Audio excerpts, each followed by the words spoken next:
색깔 있는 인터뷰 시작하겠습니다. 박영수 특별검사팀은 지난 10일 청와대의 압수수색 불승인 처분을 취소해달라면서 행정소송을 제기했지요.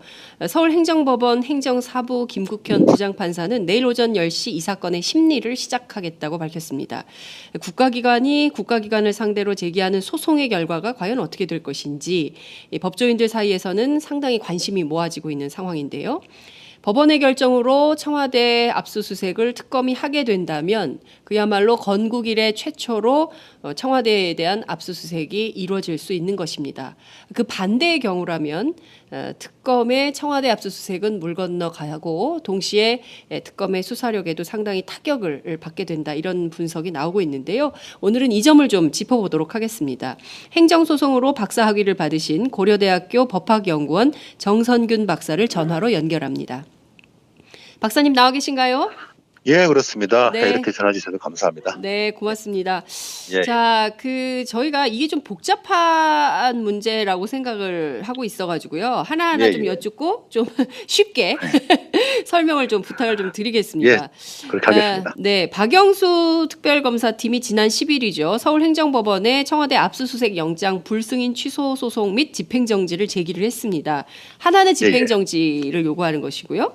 그러니까 압수수색 불승인에 대한 집행을 정지해달라는 요구인 것이고, 네, 다른 하나는 이 취소와 관련된 본안 소송을 제기한 것인데요. 우선 특검이 이 두 가지 소송을 동시에 제기한 이유는 무엇이라고 보십니까?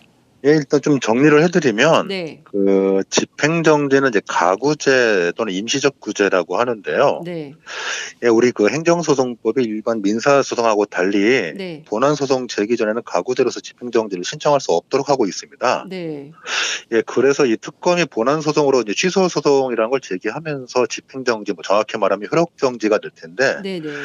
이 집행정지를 신청했죠. 그러니까 이제 이 사실 엄밀히 말하면 이 두 개는 별개가 아니고 하나인데, 네. 포인트는 제가 볼 때는 이제 특검이 본안 소송보다는 이 집행정지에 초점을 맞춘 걸로 보입니다. 아하. 이게 무슨 말이냐면, 네. 그 압수수색 불승인 처분의 효력을 정지를 하면 네. 바로 압수수색이 가능할 수 있다라고 보고, 압수수색만 이루어지면 목적이 달성이 되니까 이와 같은 방법으로 소송을 제기한 것이라고 생각이 됩니다. 네, 그렇군요. 일단 예. 집행정지가 더 중요하다, 특검 입장에서는. 예, 왜냐하면 그렇습니다. 당장 청와대 압수수색을 해야 되는데 청와대에서 형사법 110조, 111조를 근거로 들어서 군사시설 비밀 때문에 여기는 압수수색 불가한 곳이다. 일종의 그 성역이다. 검찰이 함부로 들어와서 압수수색할 수 있는 곳이 아니다라면서 청와대 경호실장 그리고 비서실장이 불승인 처분을 내렸는데 특검 입장에서는 그렇지 않다. 그 박근혜 대통령의 그 독직 사건이기 때문에 이 범죄 사실과 관련된 증거를 수집하기 위한 절차다. 그러니까 압수수색을 허락해 달라. 그런데요, 이게 통상적으로 저희가 알기로는 검찰이 압수수색을 한다고 미리 알려주고 하는 것도 아니고요. 불시에 압수수색을 해서 범죄의 단서가 되는 증거들을 싹 가져가는 게 압수수색 절차라고 저희들은 알고 있었는데 이런 식의 소송까지 밟으면서 해야 되는 것이 과연 이게 정당한 법률 절차인지 그게 좀 궁금해요. 사실 뭐 굉장히 이례적인 사건이라서 뭐 이게 전에 이런 일도 별로 없었고 해서 상당히 이례적이긴 한데요. 일단 이제 특검의 입장에서는 이 방법밖에는 없었다라고 생각이 되긴 합니다. 왜냐하면 이제 특검이 지금 이 기한도 현재 얼마 안 남은 상태에서 어떻게든 사건을 좀 처리해야 될 필요성을 느꼈을 것이고, 그 다음에 이제 또 하나는 이렇게 국가기관 사이의 분쟁을 해결하는 수단으로서 이제 권한쟁의 심판이라는 것을 헌법재판소에 제기하는 방법이 있긴 한데, 이 권한쟁의 심판이라는 게 이제 헌법재판소가 담당하는 것이다 보니까 지금 아시다시피 이제 헌법재판소가 바쁘지 않습니까? 탄핵 사건 때문에 정신이 지금 나가 있는 상태고, 그래서 이 헌법재판소가 이걸 처리할 수 있을 거라고 생각하지도 않았을 것이고, 혹시 뭐 여유가 있다 하더라도 이 권한쟁의 심판을 제기하는 이 청구인이 된 특검이나 그 상대방이 될 청와대 측 모두 헌법기관이 아니라서 권한쟁의 심판의 당사자가 될 능력이 없어서 권한쟁의 심판이란 것도 불가능하고 결국 이 특검이 행정소송 외에는 선택할 여지가 거의 없었다라고 저는 생각이 됩니다. 그렇군요. 예. 대한민국 역사에서 이런 소송이 있었던 적이 있습니까? 국가기관이 국가기관을 상대로 행정소송을 제기한 적이 있나요? 유사한 사건은 뭐 최근에 있긴 있습니다. 어떤 게 있었나요? 최근에 그 2013년도 언저리에 예, 국민권익위원회하고 경기도 선거관리위원회하고 분쟁이 붙어가지고 이거를 네. 우리 대법원이 처리한 사건이 있긴 있습니다. 아, 어떤 거였어요? 이때는 그게 국민권익위하고 경기도 선관위가 붙은 것은? 예, 이제 그때는 이 경기도 선거관리위원회 공무원이 이제 불이익을 받게 되자 네. 이 불이익을 받을 예정인 이 공무원이 이제 국민권익위원회에다가 구제를 요청했고 네. 이 국민권익위원회가 이제 경기도 선거관리위원회 위원장에게 네. 이를 불이익한 처분을 하지 말아달라고 요청을 했었고 그에 대해서 이제 경기도 선거관리위원회 위원장이 법원에 소송을 제기했던 그런 사건이 하나 있습니다. 아, 그 사건이 이 네. 사건하고 구조가 그래도 제일 유사하지요. 아, 그렇군요. 당시의 법원의 판단은 어땠나요? 예, 우리 법원이 그때 이제 좀 특이한 얘기를 했었는데요. 네. 이 취소 소송에 뭐 보충적 기능이 있다 이런 이제 표현을 쓰면서 취소 소송의 보충적? 예, 보충적 기능 좀 어려운 표현이죠. 예, 이게 취소 어떤 소송의 말이? 이거 굉장히 어려운 표현인데 너무 어려워요. 예, 쉽게 설명해 주세요. 예. 예, 쉽게 설명해 드리면 이게 이제 국가기관 사이의 분쟁을 해결하는 수단의 대표적인 방법이 이제 권한쟁의 심판이라는 게 있고 네. 계속 어려운 말이 나오네요. 네. 그다음에 이제 기관 소송이라는 것들이 있는데 예. 우리 이제 법원이 뭐라고 했냐면 이 권한쟁의 심판이나 기관 소송으로 해결할 수 없는 분쟁에 대해서는 예. 취소 소송을 통해서 분쟁을 해결할 수 있다. 아, 예. 이게 이제 우리 대법원이 만든 취소 소송의 보충적 기능이다. 아, 그런 표현을 쓰면서 예. 어떻게 말하면 그 분쟁에 있어서 해결이 불가능한 사각지대를 취소 소송, 행정 소송의 일종인 취소 소송으로 해결하는 네. 그런 논리를 한번 개발했죠. 아, 그래서 지금 같은 경우에도 죄송합니다. 네. 지금 같은 경우도 특검 입장에서는 이제 권한쟁의 심판이란 것도 불가능하고, 그 다음에 이제 기관 소송이란 것도 제기하기도 불가능하니까 이제 취소 소송을 통해서 이 문제를 해결하려는 그런 시도를 하는 걸로 보여집니다. 그렇군요. 그러니까 예. 권한쟁의 심판은 지금 앞서 말씀 주신 대로 청구인 측인 특검 그리고 예. 청와대 양측이 다투어봐야 실익이 없다. 이런 판단을 했다는 건가요? 예, 어차피 그 소위 말하면 이제 우리가 이제 소송이라는 것은 네. 문 앞 단계가 있고 들어가는 단계, 그러니까 좀 뭐 전문 용어로 이제 본안전 단계하고 본안 단계가 있는데 네. 권한쟁의 심판을 제기해봐야 이제 문 안으로 못 들어가는 거죠. 문 앞에서 그냥 또 내쫓기는 소위 둘 다 당사자가 될 수 있는 능력이 없어서 네. 쫓길 것이다. 그렇게 이제 판단이 되어지고, 예. 그 다음에 이제 별도로 기관 소송이라고 각 개별 법에 별도의 소송을 제기할 수 있다는 규정이 있으면 그걸로도 할 수도 있는데 지금 뭐 기관 소송을 하고 싶어도 규정이 없어서 네. 특검법이든 어디든 뭐 형사소송법이든 여차의 어느 규정에도 특검이 법원에 뭐 소송을 제기할 수 있다는 규정이 없어가지고 네. 그래서 이제 어쩔 수 없이 일반법인 행정소송법을 활용해서 취소 소송을 제기하는 아주 고육지책을 선택한 걸로 보여집니다. 그렇군요. 그 권한쟁의 현재 권한쟁의 심판을 낼 수도 있는데 어찌됐든 청구인과 특검이죠. 특검과 청와대가 당사자 능력이 없다고 보는 이유는 어떤 건가요? 이것만 좀 설명을 부탁드릴게요. 예, 이게 그 우리 권한쟁의 심판에서 우리 헌법재판소가 네. 권한쟁의 심판의 당사자가 될 수 있는 자는 소위 이제 그 헌법기관, 그러니까 헌법에 의해서 만들어지고 네. 헌법적인 권한을 갖고 있는 기관만이 권한쟁의 심판의 당사자가 될 수 있다고 하는데 특검이나 뭐 청와대나 다 헌법 조문 어디 뒤져봐도 이제 그 존재 자체에 대한 조문이 없거든요. 그래서 이제 권한쟁의 심판 자체가 불가능한 거죠. 네, 그렇군요. 예. 저희가 또 이렇게 해서 헌법 공부도 하고 권한쟁의 심판 대상에 우리 저희가 공짜로 지금 법률 공부를 하고 있다는 생각이 막 듭니다. 예, 좀 어려운 전문 용어가 계속 나와서 저도 사실 아니 근데 어렵습니다. 되게 좋아요. 저희가 이제 이런 걸 알아야죠. 국민들이 알고 있어야 정확하게 알고 있어야 이게 이렇게 흘러가는구나라는 걸 정확하게 인지를 할 수 있으니까요. 저희들로서는 좋습니다. 공부를 더 많이 시켜주세요. 아유, 감사합니다. 자, 그런데 지금 그 이제 취소 소송의 보충적 기능에 따라서 이거 현재 그 특검이 그 분쟁 해결의 한 수단으로 취소 소송을 밟고 있는 것이다 이렇게 볼 수 있는 건데. 문제는 그러면 법원이 어떤 판단을 할 것인가가 굉장히 중요한데 우선 집행정지에 대해서 내일 심리를 한다는 건데요. 빠르면 내일 결론이 나올 수도 있다. 이런 언론의 분석이 쏟아지고 있습니다. 박사님은 좀 어떻게 보십니까? 이게 참 정말 어려운 부분이긴 해요. 네. 이게 그동안의 선례에 비춰봤을 때 참 어려운 부분인데 일단 이게 집행정지, 그러니까 소위 이제 정확히 말하면 효력정지인데 이 효력정지가 되기만 하면 거의 그 목적이 다 달성되는 셈이거든요.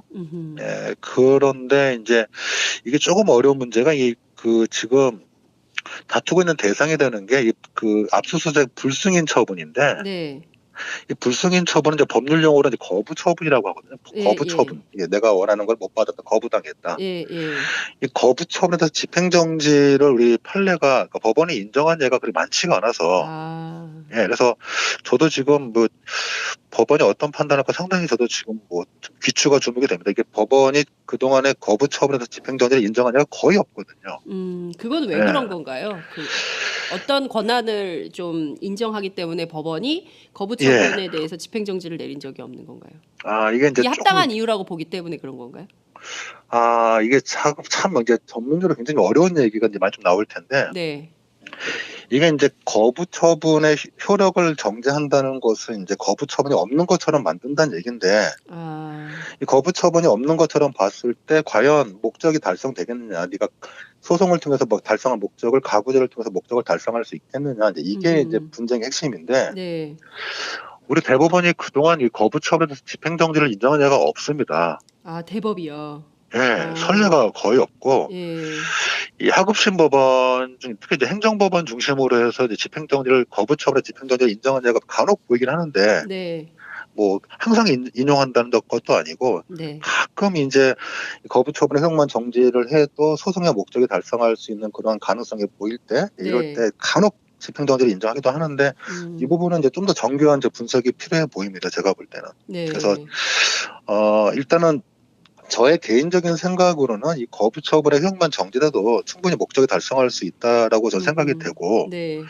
이건 왜냐하면 이제 제가 볼 때는 이 거부 처분의 효력만 정지가 돼도 압수수색 자체를 들어갈 수 있는 것을 방해할 이제 장애물이 없어지기 때문에.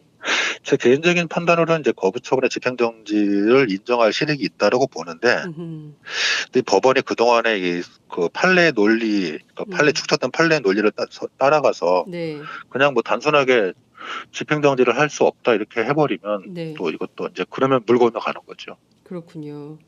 자, 중요한 것은 이 특별검사팀이 지금 박근혜 대통령 독직 사건에 대해서 증거를 수집하러 청와대를 들어가야 되는데 중요한 것은 그 안에 지금 그 증거인멸의 장소가 되고 있어요. 청와대가 안종범 전 수석의 보좌관에 따르면 거기가 안전해서 갖다 놨다는 거 아니거든요.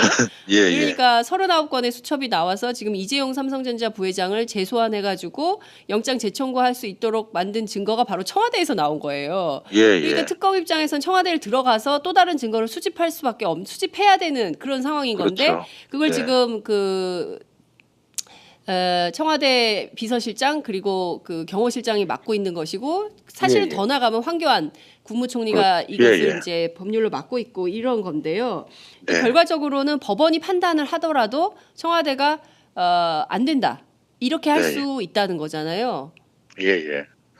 이 부분은 이제 조금 분석이 필요한데. 이제 제가 볼 때는 이 불승인 처분에 대해서 집행정지가 인용이 되면 바로 압수수색을 들어갈 수 있다고 생각합니다. 불승인 이 처분 예컨대 이제 그 집행정지가 내려지면 불승인 처분 집행정지 인용 결정이 나오면 압수수색 그날로 들어갈 수 있어요? 그날로? 바로. 바로. 그래요? 바로. 바로 집행이 그럼 내일 되면 내일 바로 들어갈 수 있어요, 청와대? 그걸 막을 방법이 없어지는데 그거 이제 제가 좀 이유를 설명해 드리면. 이게 이제 그 많은 분들이 걱정하는 게 뭐 대통령이나 대통령 아니죠. 이제 뭐 비서실장이라든가 경호실장, 즉 청와대 측에서 다시 한번 또 불승인 결정을 하면 어떡할 거냐. 이에 대해서 이제 우려를 많이들 하시는데 이게 행정소송법을 조문을 이제 찬찬히 뒤져다 보면 이 집행정지가 인용이 되면 인용 결정의 기속력이라고 소위 이제 구속력이 있어서 집행정지의 구속력.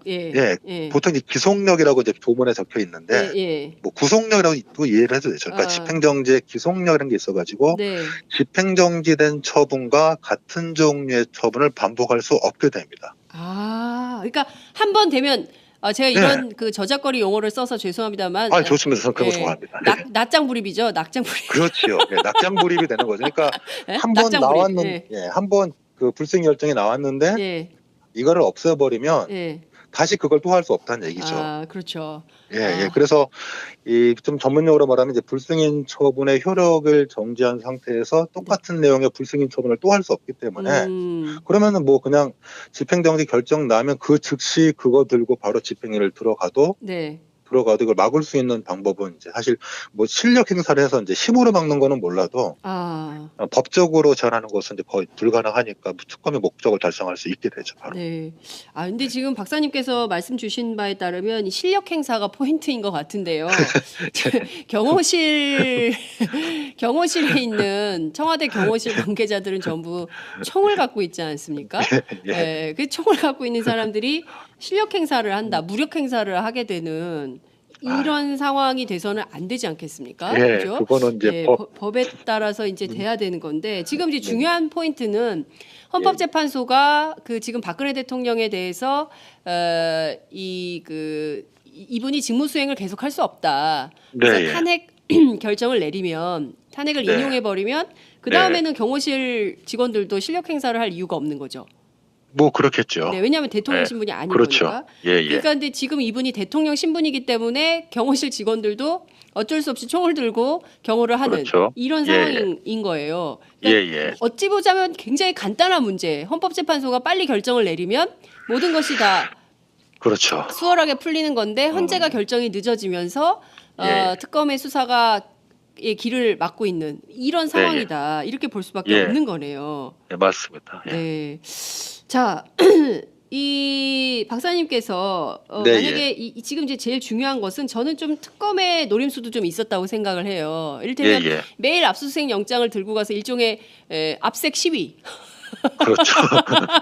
매일 가서 압색 시위, 문을 열어 이렇게 하고 그것이 매일 그 생방송으로 그 종일 방송이 되는 방법이 하나가 있고 또 하나는 이 말도 안 되는 소송을 제기해가지고 법조계를 발칵 뒤집어 엎어서 여론 시장을 흔들려는 뭐 이런 의도가 있었던 것은 아닌가. 그런데 이게 너무 어려우니까 기자들이 못 쓰고 있어요. 참 기사가 많이 안 나와요. 그러니까 되게 굉장히 어려운 부분이거든요. 지금 제가 보기에는 박사님 인터뷰를 통해서 팟짱이 처음으로 이걸 쉽게 설명을 하고 있는 것 같아요. 제가 보기엔 오늘 기자들이 많이 들을 것 같습니다. 아이고.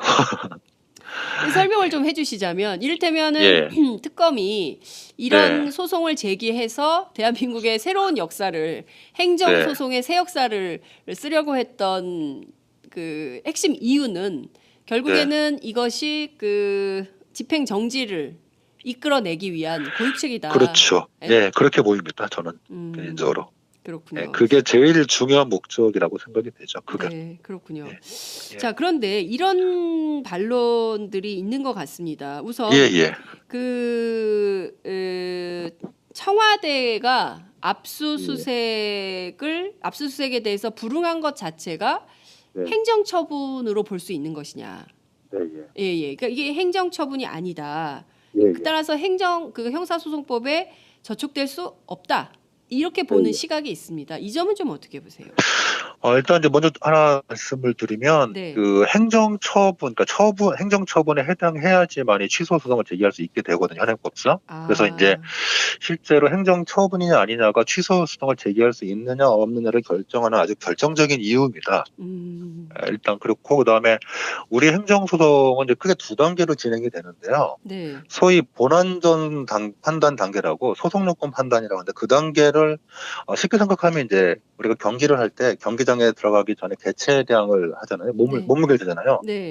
그걸 통과 못하면 경기장에 못 들어가는 것과 마찬가지로 그래서 경기장을 들어갈 수 있냐 없냐를 판단하는 단계를 우리가 본안전 판단 단계 또는 소송요건 판단 단계라고 하고 이거에 이제 이 부분에서 행정처분이냐 아니냐가 이제 결정이 돼가지고 여기 본안으로 들어가느냐 못 들어가느냐 결정이 되고 이제 본안에 들어가서 이제 당사자의 주장의 이유를 따지겠죠. 그래서 이제 크게 두 단계로 진행이 되는데 일단 이제 그 용어를 말씀드렸고 제가 볼 때는 이제 이 처분이냐 아니냐에 대해서 상당히 이제 논란이 붙어 있는 것은 처분이면은 본안을 들어가 가지고 심리가 가능하고 행정처분이 아니면은 문 밖으로 내쫓기니까 각하당하니까 그래서 이제 이게 결국 분쟁에서 가장 우리가 이제 다투는 이 부분에서 가장 핵심적인 상황이긴 합니다. 근데 이제 결론을 좀 핵심을 말씀드리면 이게 우리 법원이 이 이거 좀 불승인 결정이 거부 처분인데 네.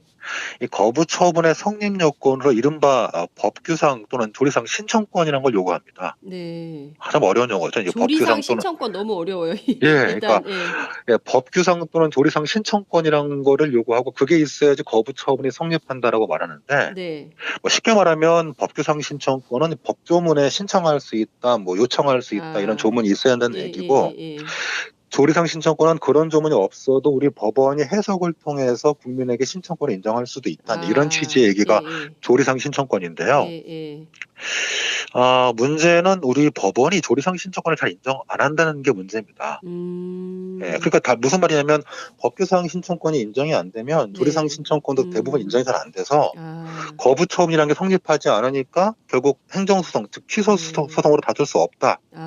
이런 논리가 많이 성립이 되거든요. 각하 가능성도 있는 거네요. 예, 그래서 제가 볼 때는 이 포인트는 이제 특검 쪽에서 이제 가장 잘 잡아야 될 것은 법규상 신청권을 어떻게든 만들어내가지고 거부 처분이 성립한다 이걸 잘 주장을 해야 될 텐데 제가 한번 관련 조문을 쭉 읽어보니까 이 특검법 즉 박근혜 정부의 최순실 등 뭐 이렇게 줄줄줄 나오는 특검 특별검사 임명에 관한 법률 제6조 이 3항을 보면 특별검사가 그 직무를 수행할 때 필요한 경우에는 대검찰청, 경찰청 등 관계기관의 장에게 수사기록 또는 증거 등 자료 제출과 수사활동의 지원, 기타 수사협조를 요청할 수 있다. 이런 조문이 하나 있습니다. 그래서 이 조문을 잘 들고 가서 잘 들고 가서 이 관계기관의 장에게 요청할 수 있다는 이 표현 정도라면 제가 볼 때는 충분히 법규상 신청권을 인정할 수 있다, 주장할 수 있다라고 보여지거든요. 그래서 그렇게 좀 잘 주장을 해가지고 압수수색 불승인 결정에 행정처분성 인정을 해가지고 좀 처분성을 인정해서 본안까지 들어갈 수 있도록 좀 했으면 하는 그런 바람이 있습니다. 오늘 박사님 설명이 너무 쉽고 명쾌해서 잘 들어오는데요. 지금 뭐 기자들이 쓰는 기사를 보면 이 행정처분에 대해서 굉장히 주요 포인트를 잡고 있는데 말씀 주신 대로 이 법규상, 그러니까 실제로 특검법 6조 3항에 그 수사 협조를 할 수 있다. 그러니까 대검이나 그러니까 대검이나 경찰청장 등의 수사 기록 등을 주고 수사 협조를 요청할 수 있다. 요 항목이 법규상 신청권에 해당된다라는 설명을 잘해서 내일 심리에서 이것이 그 집행정지 처분을 이끌어내는데 큰 포인트 도움이 좀 됐으면 좋겠다. 이런 말씀을 좀 주셨어요. 행정처분이 아니면 뭐 본안소송은 물론이고 가구들에서 집행정지도 이게 들어갈 수가 없거든요. 그래서 이 처분이라는 것을 잘 논증하는 게 사실 제일 핵심입니다. 그렇군요. 이 내용을 법률상 신청권을 잘 설명을 하는 것이 이번 소송의 핵심이 될 수 있다는 말씀을 좀 주셨습니다. 기자들 말고 특검 관계자들도 지금 정 박사님 방송을 유념해서 잘 들으셔야 될 것 같다는 생각이 좀 듭니다. 자, 청와대는 이런 주장을 합니다. 국가의 중대한 그러니까 그 형사소송법 110조 111조를 근거로 들면서 국익을 침해할 수 있는 것은 압수수색이 불가하다. 이런 또 그 논지를 내세우고 있어요. 근데 과연 청와대 압수수색이 국가의 중대 이익을 해치는 경우냐? 논란의 여지가 좀 있는 것 같은데요. 거기에 비밀도 많이 있고 그리고 또 군사시설이기 때문에 특검이 가서 뭐 잘못 건드렸다가 군사정보나 이런 것들이 빠져나갔을 때 그때 어떻게 할 거냐 이런 기우를 좀 하시는 분들도 계세요. 박사님 좀 어떻게 보세요? 일단 뭐 그 좋은 지적이긴 하신데 제가 볼 때는 그 문제 핵심에서는 조금 벗어난 부분이라고 생각합니다. 왜냐하면 제가 이제 앞서 말씀드린 것처럼 이게 소송 뭐 본안이든 뭐 가구제든 일단 기본적으로 그 소위 문 앞에 판단 단계가 있고 들어가서 판단 단계 2단계가 있는데 지금 우리 이 분쟁의 가장 핵심은 이 문제의 가장 핵심은 과연 문을 통과할 수 있느냐 없느냐. 그러니까 첫 번째 뭐 행정 처분이냐 아니냐. 더해서 또는 뭐 두 번째 이 특검이 이 행정 소송을 제기할 당사자 능력이 있느냐 없느냐. 요게 이제 가장 좀 핵심이거든요. 그래서 그 부분이 핵심이라서 아마 법원이 거기서 뭐 처분이 아니다 또는 특검이 당사자 능력이 없다 해가지고 각하해버릴 위험이 더 높아서 초점을 거기다 맞춰서 봐야 될 것이고 오히려 제가 볼 때 그 각하의 위험성만 넘어가면 이 부분은 법원이 좀 용이하게 판단해가지고 인용적으로 좀 쉽게 갈 수 있다고 보여지거든요. 그러니까 우리 그 국민들 관점에서는 이 지금 방금 말씀하신 이제 뭐 국가의 중대 이익을 위해서 뭐 압수수색이 가능하냐 불가능하냐 이거는 문에 들어와서 따질 논의니까 지금 초점은 그 부분이 아니라 그 부분이 아니고 과연 이게 행정처분이라서 취소소송을 제기할 수 있느냐 집행정지를 제기할 수 있느냐 이 가능성 차원을 먼저 좀 초점 맞춰서 보시는 게 좋을 것 같습니다. 네. 자, 중요한 포인트는 그 청와대 압수수색 이것이 압수수색 불승인이 행정처분이냐 아니냐 그리고 네. 특검이 행정소송을 제기할 수 있는 당사자 능력이 있냐 없냐 당사자냐 아니냐 이 두 가지를 먼저 다투고 이것이 이게 그 클리어하게 정리가 되면 그렇습니다. 문전 단계에서 문 안으로 들어가는 단계까지 진입을 할 수 있기 때문에 그 다음은 오히려 법원에서 쉽게 판단을 할 수 있을 것이다. 중요한 것은 앞에 말씀드렸던 두 가지 포인트다. 이렇게 정리를 해주셨습니다. 오늘 그 소송 굉장히 궁금했는데요. 이 행정소송 어떻게 될지 박사님 말씀 들으니까 너무 시원하게 정리가 잘 됐습니다. 아유 감사합니다. 시청자 여러분들도 그러시죠? 네, 알겠습니다. 끝으로 박사님이시고 행정소송으로 행정소송 연구를 하고 계시지만 또 국민의 한 사람이시잖아요. 예, 그렇습니다. 1000만이 넘는 시민들이 촛불을 들고 광장을 밝혔습니다. 박근혜 대통령 여전히 지금 버티고 있는 이런 상황인데요. 우리 국민들께 그리고 또 위정자들께 한 말씀 하시죠. 네, 뭐 제가 뭐 자격이 있는지는 모르겠지만 한마디 말씀드린다면 우리 법원이 형식 논리로만 이 사건을 바라본다면 이 각하시킬 수도 있다고 생각이 되는데 제발 우리 법원이 시대정신을 가지고 이 사건의 본질이 무엇인지를 잘 판단해서 현명한 판단을 내려주시기를 국민의 한 사람으로 기대하고 있습니다. 네, 아이고 박사님 오늘 말씀 정말 잘 들었습니다. 고맙습니다. 예, 감사합니다. 네, 지금까지 고려대 법학연구원 정선균 박사와 함께했습니다. 색깔 있는 인터뷰 시작하겠습니다. 지난 11일 박근혜 대통령의 탄핵을 반대하는 탄핵 기각 집회에 보수단체 회원들이 참 많이 참여를 한 걸로 전해지고 있는데요. 이 자리에서 현장을 취재하던 기자들이 폭행을 당하는 사태까지 벌어졌습니다. 저희들이 취재한 바로는 기독교 방송 그리고 뉴스타파 그리고 인터넷 방송인 시사타파 기자도 집단 폭행 혹은 폭행을 당한 걸로 확인이 되고 있는데요. 오늘은 당일 상황이 좀 어땠는지 직접 좀 확인을 해봐야 될 것 같습니다. 시사타파의 이종원 기자 모시고 자세한 말씀 들어보도록 하지요. 이 기자 어서 오세요. 예, 안녕하십니까. 네, 저희가 맨날 현장에서 동료로 만나다가 이렇게 또 현장에서. 저희가 스튜디오에 출연자로 모셨습니다. 예, 초대해 주셔서 감사합니다. 네, 고맙습니다. 예. 자, 여러분 지금 어디서 방송을 보고 계십니까? 저희가 앞서 말씀드린 대로 오마이TV 335 카카오톡 서비스 열어놓고 있고요. 그리고 유튜브, 페이스북 그리고 제가 맨날 까먹었어요. 아프리카TV 우리 그 이정호 기자님 아프리카TV로도 방송을 하고 계시는데요. 저희도 아프리카TV로 함께 하고 계시고 그리고 또 다음 TV팟으로도 볼 수 있습니다. 모두 4가지 채널 열어놓고 여러분 기다리고 있습니다. 함께 많이 참여해 주시면 감사하겠습니다.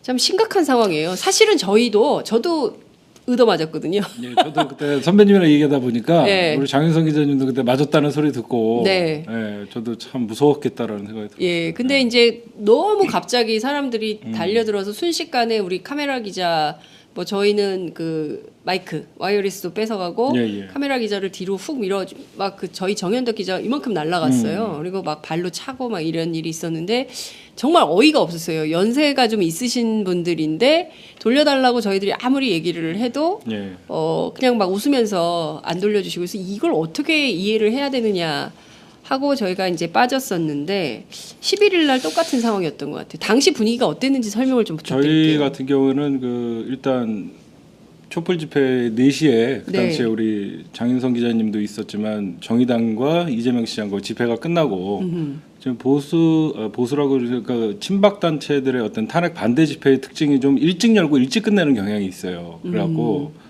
촛불 집회는 좀 행진도 하고 좀 늦게까지 있는 경향이 있어서 저희가 일단 그 연설이 끝나고 바로 한 시간은 5시 반 정도에 대한문 앞으로 좀 이동하는 길이었어요. 가면서 태극기를 드신 분들 뭐 이렇게 계신 분들도 어르신들도 있고 젊은 분들도 많이 보이는데 네. 제가 말씀을 아까 우리 장윤성 기자님에게 안 한 게 있냐면 시청 입구를 딱 들어왔는데 이상한 느낌을 딱 받는 거예요. 그게 뭐냐면 제가 사실 일베에 타켓이 된 적이 있었어요. 그게 2014년 9월에 네. 폭식 투쟁할 때 사실 그 세월호 유가족들 앞에 그 단식하는 분들과 네. 그 시민들 단식할 때 앞에서 피자 먹고 닭 먹고 할 때 네. 저희가 그때 굉장히 뭐라 그래갖고 제가 일베 사이트에서 표적이 돼갖고 저희가 한번 일베 사이트 안에 베스트 글루체 시다타파 어떻게 죽이냐 뭐 이런 식으로 한번 표적이 되는데 네. 제가 좀 섬찟한 걸 느낀 게 저랑 저를 도와주는 어떤 후배 그 카메라맨이 같이 가는데 네. 젊은 애들의 특징이 뭐냐면 복면을 쓰고 있고 대부분 모자를 쓰고 있더라고요. 복면과 모자. 네. 젊은 사람들은 마스크와 예. 젊은 애들은 대부분 근데 누군가가 이렇게 우리 또 기자 느낌 있잖아요. 네. 딱 현장에 진입하는데 누군가 저희 카메라를 딱 시타타파를 보더니 경계를 하는 거예요. 그래갖고 제가 저랑 따라가는 사람들에게 저쪽 왼쪽에 경계해라 조심해라 그러면서 쭉 가다가 저희가 일부러 멈췄어요. 저희 뒤를 따라오는 것 같아서 멈췄더니 네. 아닌 척하고 먼저 가는 거예요. 아니라다가 계속 주목하는 게 느껴지죠. 예. 딱 보면 예. 그래갖고 예. 일베에서 제 얼굴을 아는구나. 좀 이제부터 경계 수위를 올리고 네. 이제 그 태극기 성조기 드신 분들 이제 취재를 하기 시작했어요. 네, 그래갖고 오늘 어떻게 하다가 나오셨습니까? 뭐 이런 식으로 자연스럽게 취재를 하는 과정에서 성조기는 왜 들으셨어요? 뭐 네, 우리가 예. 기자로서 물어볼 수 물어보면 있죠. 예. 성조기는 뭐 미국은 우리 한미 동맹에 있어서 굉장히 중요한 관계고 네. 그렇습니까? 예, 예. 어르신이 추운데 고생하십시오. 예. 이렇게 나가는데 갑자기 검은 마스크를 쓴 좀 젊은 사람이 우리 장윤성 기자님도 아시다시피 그들의 특징이 카메라를 먼저 쳐요. 그래요, 맞아요. 카메라를 훅 밀어요. 확 밀고 그러니까 저희 같은 경우에는 못 찍게 하죠. 예. 예. 옆에서 한마디가 뭐냐 조작 언론 딱 이 얘기를 하길래 지금 화면에 자료 화면이 나오고 있습니다. 그 시사타파 PD 네. 자료 화면인데요. 저런 식인 거죠 지금. 예, 저기 지금 이 복면 대부분 젊은 애들이 검은 마스크를 쓰고 모자 예. 쓰고 젊은 애들은 대부분 저래요. 저 까만 마스크를 예. 쓴 분이 저 노란 잠바가 예. 지금 저렇게 가죽 장갑을 끼고 예. 촬영하는 카메라 기자를 지금 치고 있는 거네요. 계속 저런 식으로.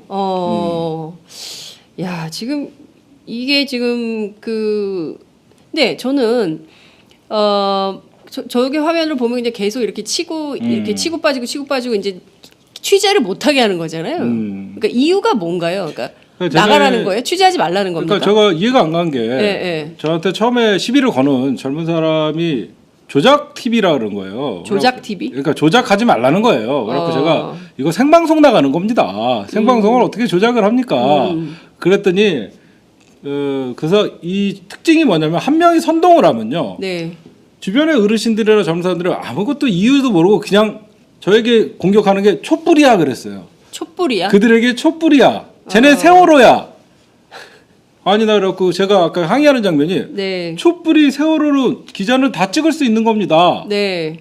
그랬더니 세월호 종북 빨기가 이제 또 나오기 시작하더니 예. 그 다음부터는 이제 카메라를 치고 어디선가 이제 여기 보면 갑자기 이제 주먹이 날라와요. 이 화면을 보면. 네. 그래갖고 저 어디선가 모르게 이제 사람들이 하나둘씩 모여드는데 저 사람이 계속 선동을 하는 거예요. 촛불이야 세월호야 이러면서. 저 장면이 지금 그런 장면이에요. 네, 그리고 딱 제가 이제 항의를 하는 거고. 네.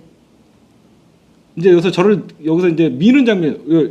그냥 저렇게 폭력이 일상화돼 있어요, 그냥. 이게 지금 저희한테는 소리가 안 들리는데 저 소리 중에 굉장히 뭐 욕소리 난무하고 빨갱이 뭐 이런 소리들이 굉장히 많아서 저는 뭐 사실 저 장면에서 저희는 항의할 수밖에 없잖아요. 네네네. 항의할 수밖에 없는데 저 이제 여기저기서 이제 몰려들고 결국은 저 노란 잠바가 결국 제 얼굴을 가격을 해요. 저 노란 잠바가. 네, 근데 마침 그때 버퍼링이 걸려요. 네. 버퍼링이 걸려. 잠깐 저 장면 보고 넘어가야 될 것 같아요. 예. 네, 여기서 이제 조금 지나가면 이제 사람들이 이제 모여들기 시작하고 결국은 얘가 다가와서 이제 여기서 갑자기 따라가다가 제가 한 대 얻어 맞아요.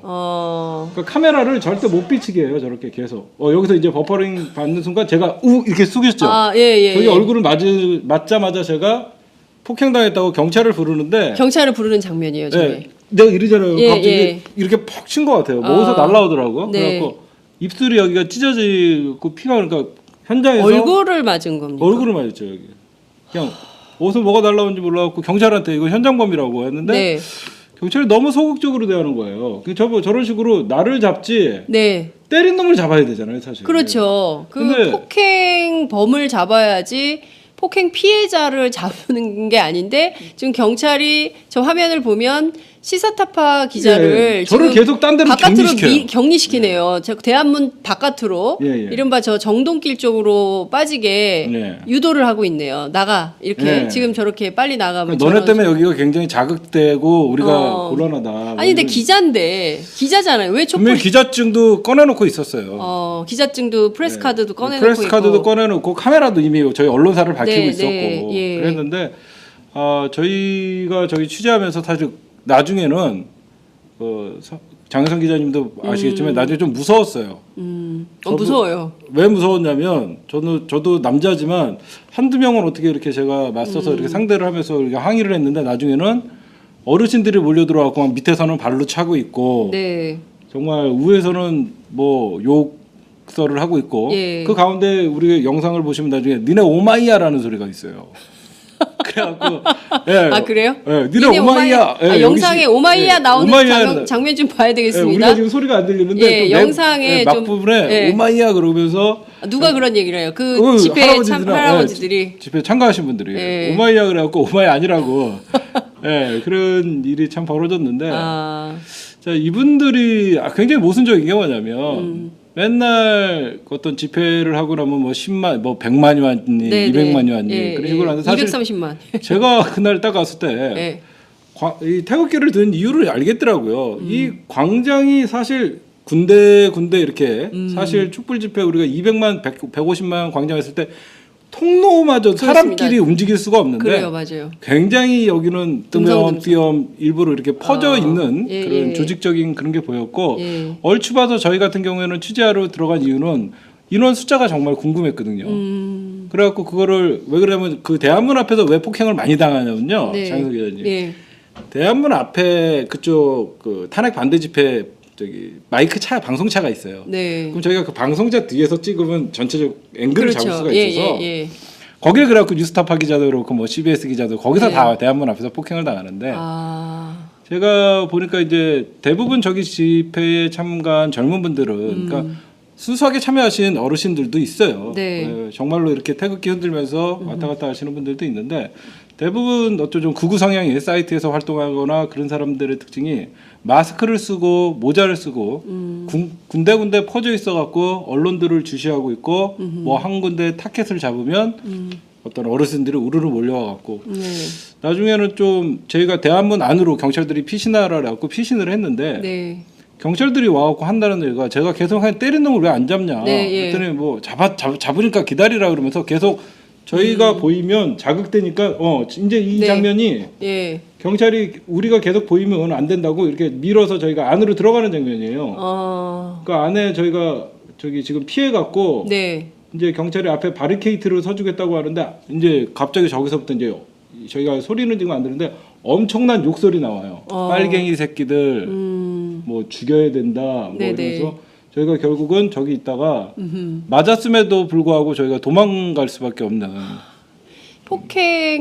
기자를 폭행한 것도 사실은 용납할 수 없는 행위인 것이죠. 그럼에도 불구하고 오히려 지금 그 경찰이 이제 보호한다는 미명하에 오히려 그 취재를 못하게 만드는 이런 상황이 되는 거잖아요. 그러니까 현행범을 경찰이 잡아야 되는데 왜 현행범을 경찰이 안 잡는 겁니까? 중요한 것은 기자들이 한 명도 문제지만 여러 명의 기자가 폭행을 당했어요. 관련해서 이제 언론노조가 성명도 내고 기자협회가 성명도 내고 이제 이런 상황입니다.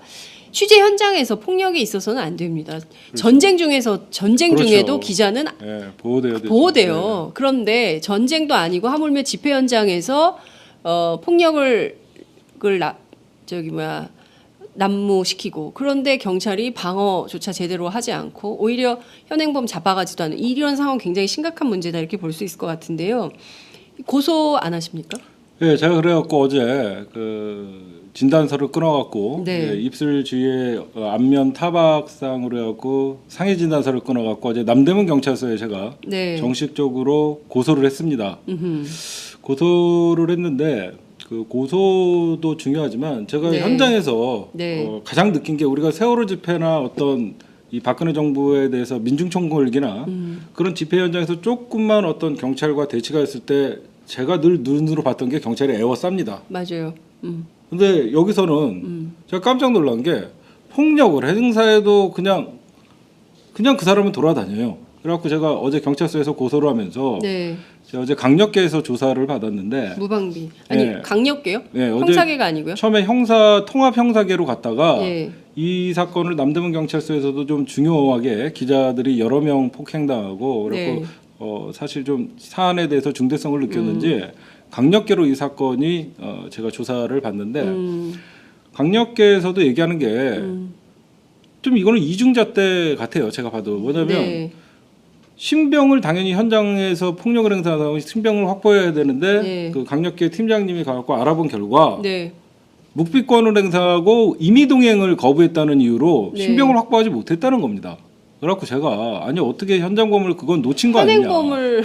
현행범을 임의동행과 뭐 어떤 그 묵비권을 행사하는 바람에 역시나 뭐 제가 예상했던 대로 네. 분명히 저를 구타한 사람 그 사진도 있고 지목을 해줬는데 네. 결국은 저희한테 잡았다 그러면서 일단 피신시키고 네. 저희는 빠져나가고 그 사람도 그냥 가버리는 이런 어이없는 상황이 좀 벌어졌어요. 어제. 이게 그러면 지금 법률 집행이 제대로 안 되고 있다는 얘기네요. 현장에서 기자들이 이렇게 폭행을 당했음에도 불구하고 현행범으로 체포도 안 하고. 그렇죠. 그죠? 네. 그리고 그 현행범이 묵비권을 행사하고 나 임의동행 예. 거부할 거야. 예. 아니 현장에 있는데 거부한다고 해서 현행범을 안 폭행 썼으면 잡아가는 잡았어야죠. 예, 그게 그런 맞죠. 경우도 예. 있으니까. 그래갖고 제가 경찰관들을 얘기를 좀 들어보니까 네. 좀 굉장히 어떤 식으로 하자면 경찰들이 지금 촛불 집회와 어떤 탄핵 반대 집회에서 가장 신경 쓰는 부분이 뭔가 했더니 네. 이 경계선이 있지 않습니까? 네. 이 차벽으로 촛불 집회와 탄핵 반대 집회를 그쪽만 차벽으로 엄청난 막고 있어요. 차벽으로 막고 네. 그쪽에서 혹시 돌발 만일의 상황이 상황. 일어났고 네. 거기에 가장 첫 번째로 주목을 하고 있고 두 번째는 그럼 왜 이쪽은 경찰들이 제대로 안 하냐 했더니 질서 유지만 한다고 하더라고요. 질서 유지. 네, 저한테 그렇고 질서 유지요? 네. 아니 질서 유지를 하더라도 폭행이 질서 유지에 해당 안 되나요? 네, 그래갖고 저는 이해가 안 가고 아니 질서 유지가 아니 사람들이 맞고 이렇게 어떻게 무법천지 같았거든요. 저희가 저 영상을 보면 막 진짜 왜 때려요 하는 그 카메라 비주얼을 막 등에서 찍고 막 별 진짜 공포 나중에는 진짜 그분들 눈빛이 보니까 정말 쟤네들을 빨갱이래서 우리를 죽이려고 하는 것 같이 이렇게 경찰들 바리케이트 앞에서 전 더욱더 한심했던 게 뭐냐면 경찰이 여기 더 이상 못 막을 것 같으니까 빨리 도망가라는 소리에 아니 경찰이 대한문 앞을 막고 있는데 예. 너무나 사람들이 많이 와서 저희 보러 도망가래요. 빨리 뒷문으로요. 그래갖고 아니 무슨 대한민국 피신을 예. 시켜주는 거예요. 난 대한민국 경찰이 예. 아니 더 이상 못 막겠다라고 그 세월호 집회뿐만 아니라 수많은 그 사람 경찰들이 그 경찰은 어디서 나온 경찰인지 신원 확인을 하셨습니까? 저희가 그 신원 확인을 할 상황도 안 되었고 겨를이 안 되셨어요. 그래갖고 그 제가 아는 그 경찰관들에게 좀 문의를 해갖고 거기 대한문 네. 앞을 어디가 지켰냐 예. 관할은 남대문이라고 얘기하길래 예. 뭐 자기네끼리들 이미 다 알고 있더라고요. 네. 대한문 앞 폭행당해서 대한문 앞으로 아하. 피신한 기자도 있었다라는 내용을 알고 있더라고요. 아 그렇군요. 예. 자, 그 현장에서 어찌됐든 지금 남대문 경찰서에 고소장이 접수가 됐기 때문에 네. 그리고 이제 언론노조 그 한국기자협회가 이 문제에 대한 중대성을 가지고 예. 강력하게 경찰에 항의하고 있는 이런 상황입니다. 예. 그 어떠한 상황이어도 폭력은 용인돼서도 안 되고 용인될 수도 없고 민주공화국의 질서를 교란시키는 행위이기 때문에 예. 이것은 정말 제가 황교안 총리 말씀을 좀 인용해서 드리자면 법치주의에 따라서 엄단해야 되는 상황이다. 폭력에 대해서는 용서해서는 안 되잖아요. 네. 예. 이제 그렇게 해야 될 거라고 보고요. 이 문제는 저희가 좀 주목해서 보도록 하겠습니다. 집회 현장에서 폭력 행위가 더 이상 난무하지 않도록 저희들이 그 감시의 눈을 늦추지 않겠다 이런 말씀을 좀 드리겠습니다. 근데 저희 자. 황교안 총리한테는 이런 거 아무리 얘기해봐야 지금부터 검토해 보겠습니다.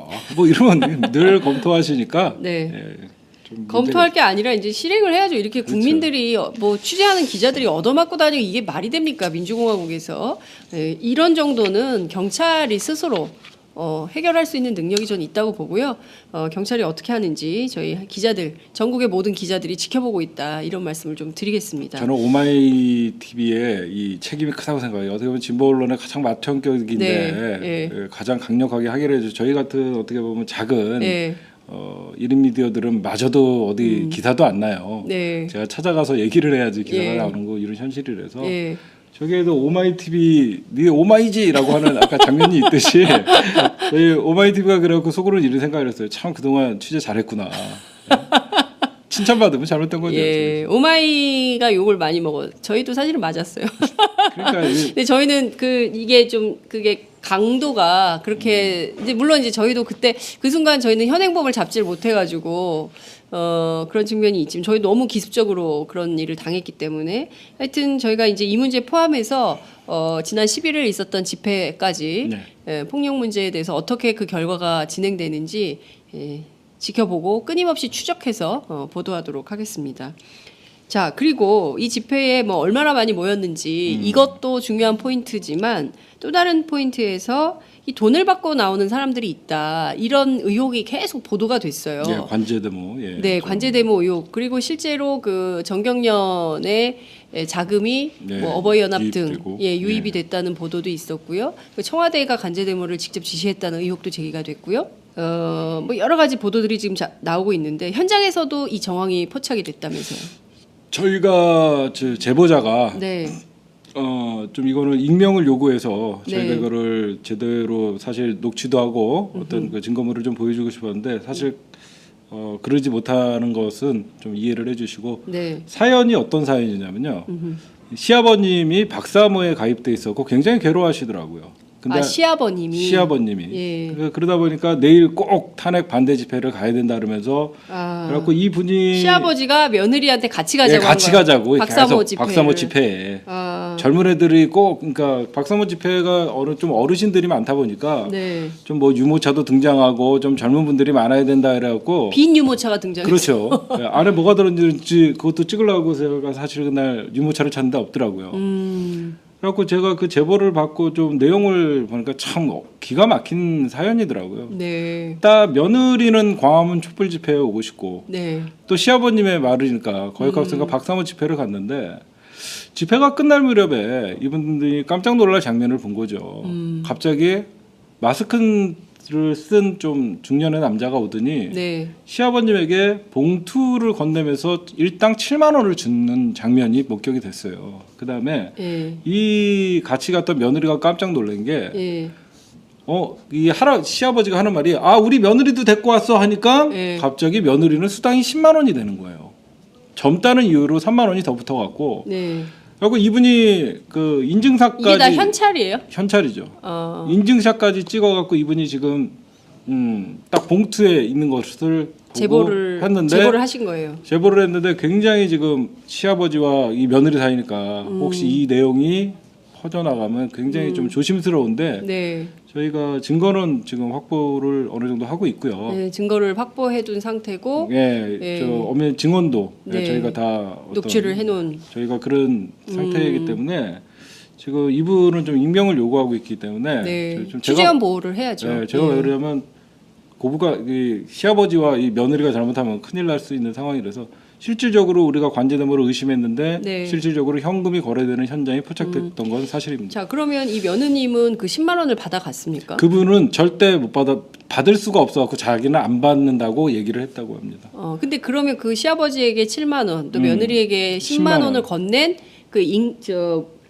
마스크를 쓴 중년의 남자는 누구예요? 그러니까 저희가 그걸 물어봤더니 한마디로 모집책이 있는 것 같아요. 모집책? 그러니까 한마디로 내가 몇 명을 모집했으면 그 희한하게 이 탄핵 반대 집회를 나가면요.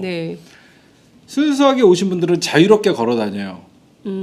제가 이렇게 상황을 좀 살펴보니까 순수하게 집회에 참여하신 분들은 개인 자격으로 개인적으로 상당수가 오신 분들은 뭐 자유롭게 다니시는데 좀 이렇게 조직적이나 그날 뭐 어디서 외국인 노동자들도 보였고 이주 노동자들이 나왔다고요? 네, 이주 노동자도 보려고 희한하더라고요.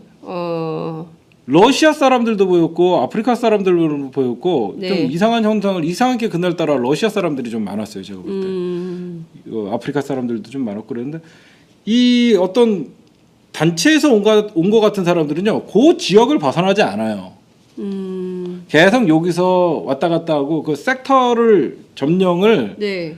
해갖고 좀 빈자리를 메꾸는 그런 느낌을 저희가 많이 받아갖고 네. 그래갖고 이제 집회가 딱 끝나니까 자기가 데리고 온 사람이나 그런 사람들을 명단이 있거나 그런 게 있을 거 아닙니까? 네네. 그래서 그분이 다가오더니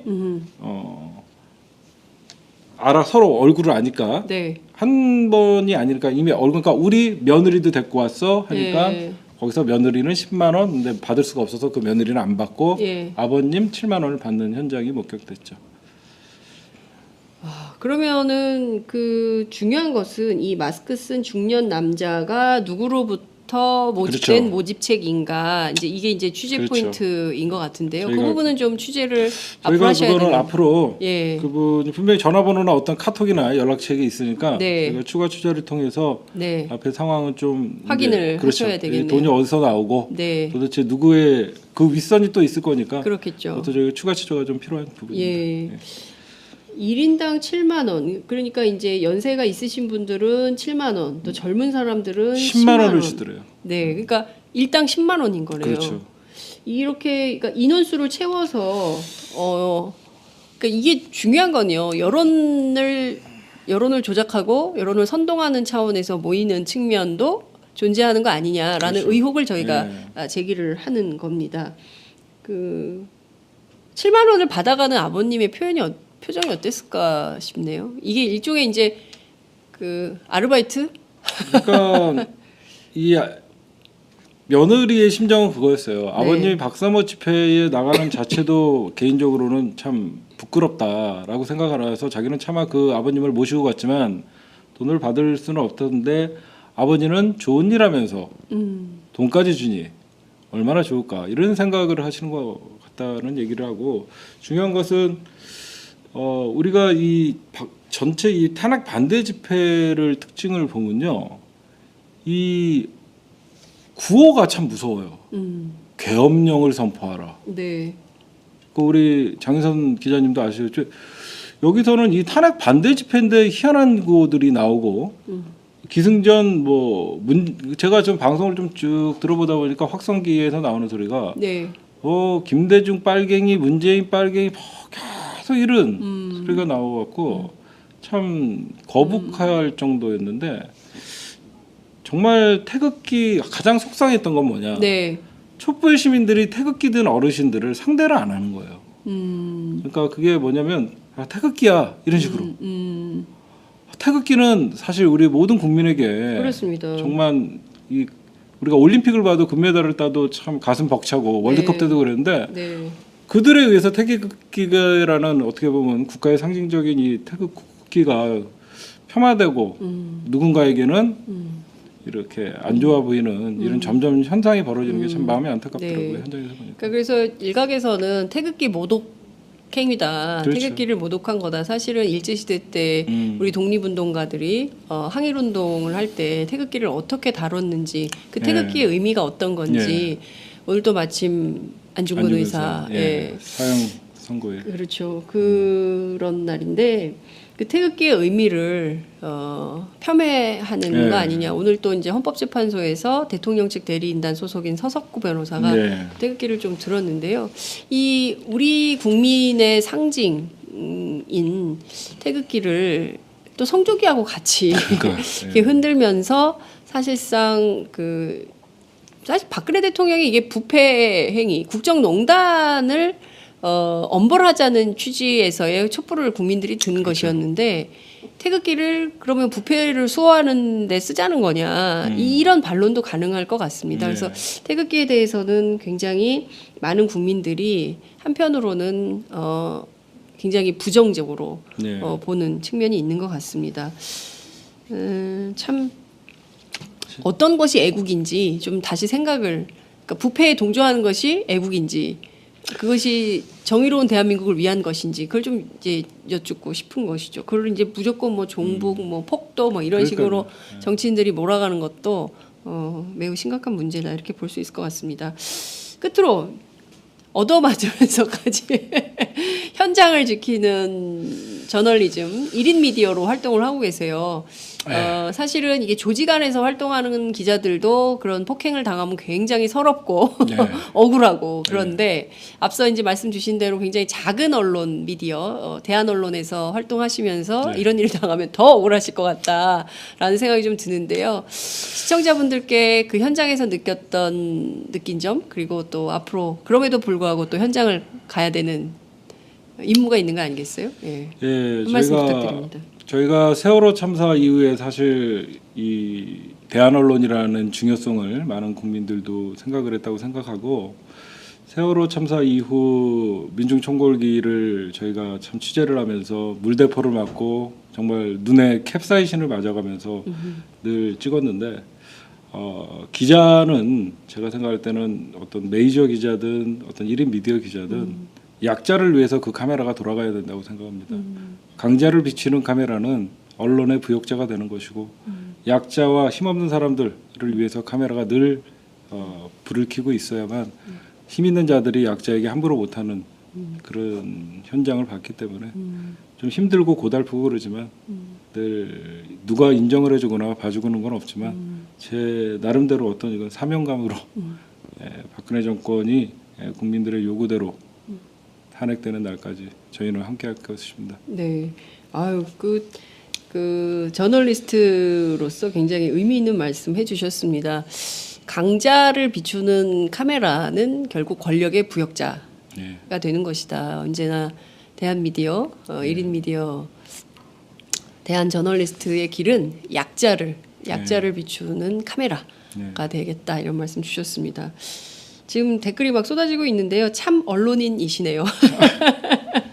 네, 시사타파 기자님 나오셨네요. 막 여러 가지 댓글들이 많이 올라오고 있습니다. 오늘 말씀 여기까지 듣겠습니다. 고맙습니다. 네, 감사합니다. 네.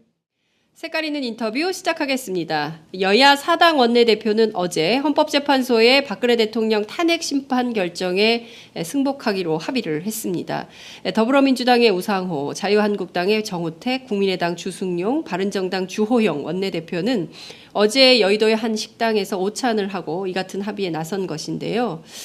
자, 여기에 담긴 정치적 함의는 무엇일까요? 이것을 좀 짚어보도록 하겠습니다. 박원석 전 정의당 의원을 전화로 연결합니다. 의원님 나와 계신가요? 네네, 안녕하세요. 네. 네, 저희가 지난주 토요일 촛불 집회 현장에서 잠깐 만났었는데요. 이렇게 또 전화 연결을 하게 됐습니다. 네. 자, 어제 페이스북에도 의견을 좀 남기셨는데 여야 4당 원내대표가 헌재 결정에 승복하겠다 합의를 했습니다. 어떤 정치적 의미가 있다고 보세요? 글쎄요, 저로서는 참 이해하기 어려운 그 얘기를 했는데 지금 시점에 정말 불필요한 그 얘기를 하고 불필요한 합의를 했습니다. 이 탄핵이라는 것은 어떤 법적 조치가 아니었고 95%에 이르는 그런 국민들의 민의를 받들어서 국회가 정치적으로 결정한 겁니다. 근데 그거를 헌법재판소가 기각을 한다면 그런 헌재는 없어져야 되는 거죠. 그런데 야당 대표들까지 탄핵 기각 시에 어떻게 할 거냐 이런 어떻게 보면은 지금 시점에 굉장히 부적절하고 불순한 가정에 대해서 승복하겠다 이런 합의를 한다는 거는 저는 여전히 야당 대표들이 민의를 잘못 파악하고 잘못 판단하고 계신다고 봅니다. 네.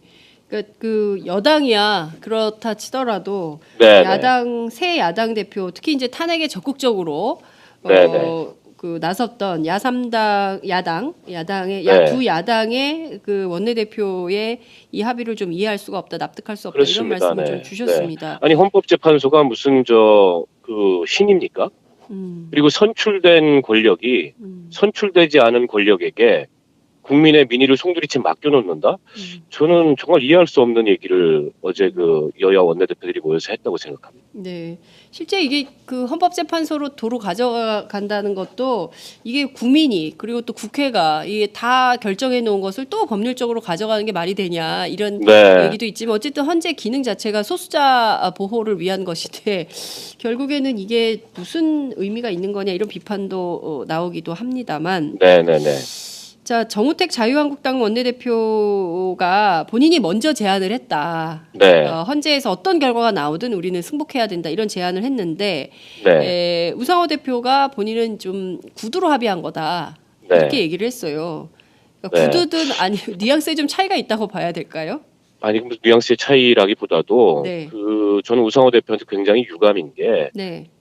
정우택 새누리당 원내대표의 그런 잘못된 프레임, 한편으로는 뭐 야권이나 특히 야권 대선 주자들의 발목을 잡고 또 다른 한편으로는 요즘에 새누리당이 정치가 안 되잖아요. 네. 그러니까 일종의 이 국면에서 자기 정치를 하는 건데 그거를 들어줄 이유가 없었죠. 오히려 그런 쓸데없는 얘기 하지 말고 네. 탄핵 인용되면 새누리당 그날로 해산하고 의원직 사퇴해라.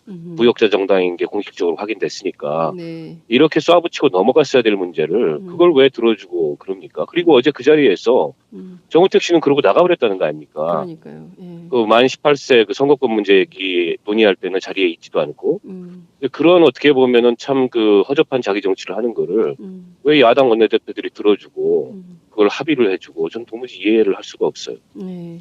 그러니까 지금 중요한 쟁점은 그 1, 2월 그러니까 지난 12월 9일 이후에 국회가 멈춰 있다 사실상. 네, 그렇습니다. 그 촛불의 요구는 1, 2월 개혁 법안을 처리하기 위해서 국회가 더욱 적극적으로 노력해라. 그래서 네. 문제가 됐던 정경유착 문제에 대한 재벌 개혁에 대한 거, 언론 개혁, 네, 네. 뭐 수많은 그리고 또 이제 검찰 개혁 여러 이슈들에 대한 개혁적 법안들을 빨리빨리 처리를 해라라는 촛불의 요구에 응해라 이런 건데 네, 네. 하나도 못 하고 있는 거 아니냐 이런 비판이 있는데 네. 그것은 얘기는 하지도 못하고 그렇죠. 새누리당 얘기만 합의하고 끝나버린 이런 거라는 거죠. 네네. 지금 어떻게 보면 현재 그 1, 2월 국회라는 것은 네. 국민들이 만들어주신 개혁의 골든타임입니다.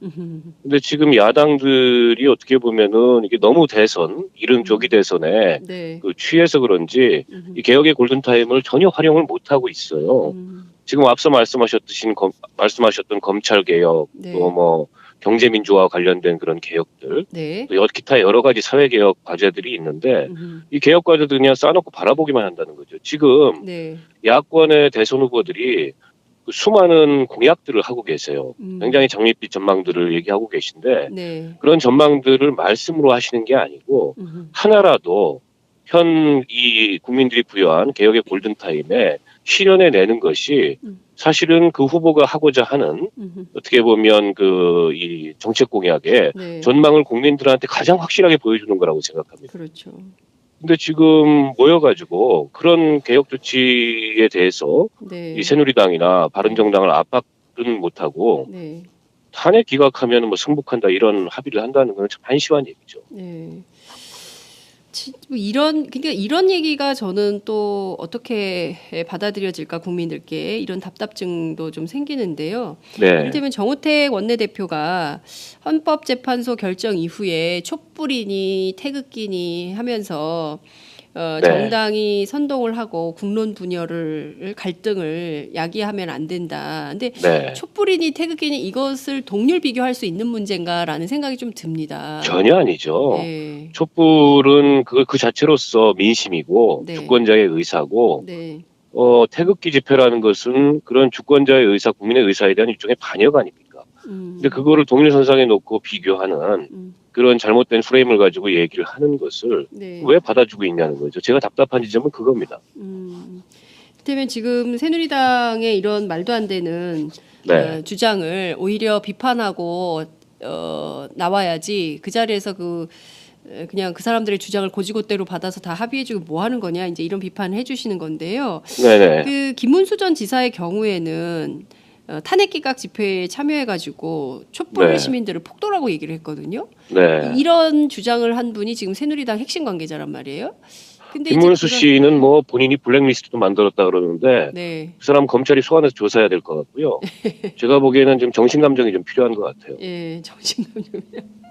예, 아니 근데 중요한 것은 이렇게 김문수 지사 같은 분이 포함되어 있는 새누리당 네. 이런 주장을 제1야당인 원내 일당인 더불어민주당이 그냥 용인하는 태도, 그러니까 협치의 대상 혹은 대연정의 대상, 연합정치의 대상으로 봐야 되나라는 답답증도 좀 있는 건데 현실 정치에선 또 엄연히 그쪽이 의석을 가지고 있으니까요. 네. 이런 현실과 이상 사이에서 좀 야당이 선택해야 되는 적절한 방법은 어떤 거라고 보세요? 우선은 지금 새누리당은 그런 말할 자격이 없는 정당이고 네. 지금 입 닫고 국민들한테 여전히 석고대죄를 해야 되는 정당입니다. 근데 지금 분수도 모르고 뭐 대선 후보가 10명이 나온다 그러고 네. 뭐 누굴 영입한다 그러고 이러고 있는데 국민들이 다 이거 보고 있거든요. 네. 그래서 국회에서 개혁 입법하려면 물론 새누리당이 여전히 의석이 90석 이상 갖고 있기 때문에 네. 새누리당을 설득해서 가야 됩니다. 그런데 그 설득의 방법은 한편으로는 압박이고 또 한편으로는 새누리당도 정치를 해야 될 거 아닙니까? 네. 여론의 눈치를 보고 국민의 눈치를 봐야 될 거 아닙니까? 네. 근데 야당이 그걸 정치력을 발휘해서 끌고 가야지 거기에 끌려다니면 안 된다는 거죠. 네. 근데 저런 그 정우택 씨의 말도 안 되는 프레임, 말도 안 되는 얘기에 이렇게 끌려다닌다는 게 좀 답답하고 네. 아마 지나치게 대선을 의식하고 또 지나치게 보수 언론이나 이른바 이제 중간층이 바라보는 그런 시선을 의식하는 것 같은데 네. 저는 오히려 그런 태도가 네. 이 민심에 거센 역풍을 맞을 수 있다. 어제 우상호 대표께서는 참 그 자리에서 네. 잘못하신 것 같아요. 네. 자, 이제 중요한 포인트는요. 정치력을 발휘해서 여당을 견인해서 끌고 가야 되는 그렇죠. 역할을 해야 되는데 오히려 끌려다니는 그러니까 힘이 네. 있고 지금 40%가 넘는 거 아닙니까? 더불어민주당 지지율이. 네. 그리고 지금 더불어민주당, 국민의당, 정의당 다 합치면요 50%가 훌쩍 넘습니다. 지지율이. 그렇습니다. 그러니까 국민적 지지율이 야권에 이렇게 쏠려본 적이 없어요. 대한민국 역사에서. 없죠. 네, 선거 때도 아닌데 이게 50% 국민의 과반 이상이 지지하는 야3당이 협력을 해서 이를테면 이 불이한 권력에 대한 심판 그리고 그 불이한 권력이 더 이상 잘못된 행동을 준동하지 못하도록 억제하는 이른바 지도력을 좀 발휘해야 되는 것은 아닐까요? 아니 적폐청산은 대통령 선거가 끝나고 정권 교체가 이루어지고 야당의 후보가 대통령이 되면 시작하는 게 아니고 지금부터 적폐청산은 해야 되는 겁니다. 그때 가서라고 해서 적폐청산에 걸림돌이 없을까요? 저항이 없을까요? 있을 겁니다. 때문에 지금부터 지금 이 국민들의 의사가 가장 이렇게 충만해 있을 때 그리고 국민들의 뜻이 적폐청산과 대개혁이 필요하다 이런 의지가 모여 있을 때 지금부터 시작을 해야 되는데 저는 지금 국회가 그런 면에서 이 탄핵으로 조성된 이 민심을 제대로 읽지도 못하고 제대로 활용하지도 못하고 있는 거 아닌가 그런 안타까움이 있습니다. 네, 의원님 말씀 주신 대로 그 자유한국당, 새누리당이죠. 네네. 선거 연령 18세 이나 선거법 개정안에 대해서는 아무런 말도 없이 그냥 확 나가버렸고 나머지 야3당은 이 법안을 처리하되 2020년 21대 총선부터 적용하자 이렇게 합의를 했다는 거거든요. 그건 이제 합의는 아니고 그런 얘기가 나와서 뭐 그냥 공감 정도를 표시한 것 같고 명시적인 합의는 아닌 것 같습니다. 공감만 하고 명시적 합의는 하지도 않은 거다. 그 왜 만났을까요? 그러게요. 어제 아마 국회의장 우리 정세균 의장님 주최로 2월 국회 운영 방안을 협의하려고 의사 일정을 협의하려고 만났던 것 같은데 엉뚱하게 탄핵 기각 시에 승복한다 이런 좀 말도 안 되는 그런 합의만 하고 실제 2월 국회에서 구체적으로 어떤 의안들을 가지고 여야가 국회 성과를 만들 건가에 대해서는 전혀 아무런 논의도 안 하고 흩어졌단 말이죠. 근데 국회가 이런 식으로 운영된다면 저는 지금 이 촛불의 민심은 국회를 향해서 또 야당을 향해서도 아주 매서운 비판을 하지 않을 수 없다. 이렇게 봅니다. 그러니까요. 지금 국민들이 요구하는 바 핵심이 무엇인지 광장에 나오면 다 확인을 하실 텐데 그리고 지난주 더불어민주당 총 집결해가지고 광장에서 집회도 했을 텐데 왜 이런 결정을 했는지 좀 저희가 더 확인 취재를 좀 해봐야 되겠다는 생각이 좀 들고요. 정작 지금 그 국회에서 가장 중요한 쟁점, 특히 이제 야당의 경우에는 가장 중요한 쟁점인 특검 연장 법안 있지 않습니까? 이 문제에 대해서도 전혀 합의를 못했어요. 이건 좀 어떻게 보세요? 그 문제는 뭐 사실은 새누리당은 안 하려고 그러겠죠, 끝까지. 그리고 바른정당도 원론적으로 특검 연장이 필요하다고는 얘기하지만 지금 이제 더불어민주당 박주민 의원이 대표 발의한 그 법안에 대해서 동의하는지까지는 아직 의사가 확인이 안 됐어요. 그러나 그렇다 하더라도 지금 특검 연장의 필요성에 대해서 국민 다수가 동의하고 계신 거 아니겠습니까? 네. 그리고 객관적으로도 지금 충분히 박근혜 지금 이 대통령은 특검 수사를 피하기 위해서 그리고 헌재의 이 탄핵 심판 절차를 늦추기 위해서 온갖 꼼수를 다 부리고 있어요. 네. 객관적으로도 특검 수사 연장의 필요성이 있는 거죠. 때문에 이걸 강하게 압박해서 새누리당이 부담을 느끼도록 해야 되고 그리고 설사 그 새누리당의 몽리로 인해서 그 특검 연장이 안 되더라도 황교안 씨와 새누리당의 몽리로 인해서 안 되더라도 네. 그 책임을 지도록 만들어야 되는데 지금 뭐 글쎄 법안은 발의하셨지만 네. 이 문제에 대해서 어느 정도 절실함을 가지고 있는지 어제 그 회동의 결과로 봤을 때는 다소 네. 의아합니다. 네. 법안은 제출했지만 절실함은 없는 거 아니냐 이런 비판을 주셨습니다. 근데 문제는 지금 누가 보더라도 이 그 박근혜 최순실 게이트의 끝이 네. 날려면 특검의 수사 기한을 연장해서 대통령 그렇죠. 대면 네. 조사를 포함해서 청와대 압수수색 문제, 네. 지금 뭐 내일 그 행정법원에서 심리 있는데요. 네. 청와대 압수수색 문제, 뭐 그리고 나머지 재벌들 그리고 2014년 그 문건 파문 당시에 정윤회 씨 십상시 네. 파문에 대한 수사 뭐 해야 될 게 너무나 많은데 그렇습니다. 네. 잘 못하고 있는 거 아니겠어요? 네. 물론 이제 특검이 수사 기한이 네. 이대로 종료된다 하더라도 네.